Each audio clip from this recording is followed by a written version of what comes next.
सुंदर दिवसाच्या सुंदर शुभेच्छा मंडळी.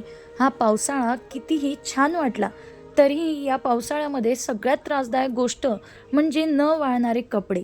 कितीही लवकर कपडे धुतले तरी कपडे वाळत नाही. आणि या नाशिकमध्ये तर एवढी थंडी आहे की फॅनची गरजच पडत नाही.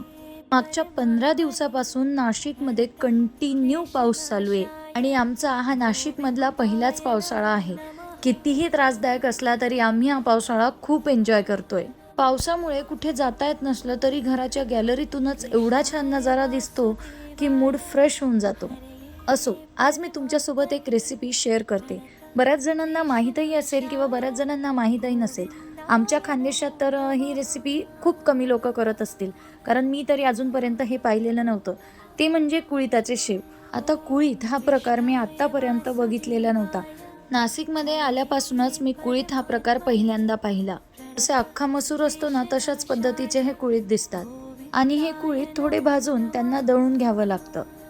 आणि दळल्यानंतर या कुळिथाच्या पिठापासून असे कुळिथाचे शेव, कुळिथाचं पिठलं असे बरेच प्रकार बनतात. ही रेसिपी मला शिकवली आमच्या मामींनी, म्हणजेच माझ्या मामसासूबाईंनी. लसूण, मिरची, जिरं आणि कोथिंबीर याचा ठेचा बनवायचा.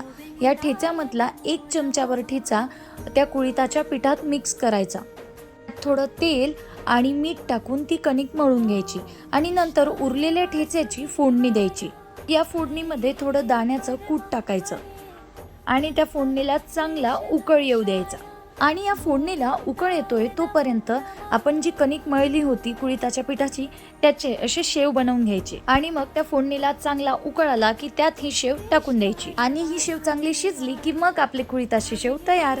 तुम्ही हे एकदा घरी नक्की बनवून बघा. भेटूया पुढच्या व्लॉगमध्ये. राधे राधे.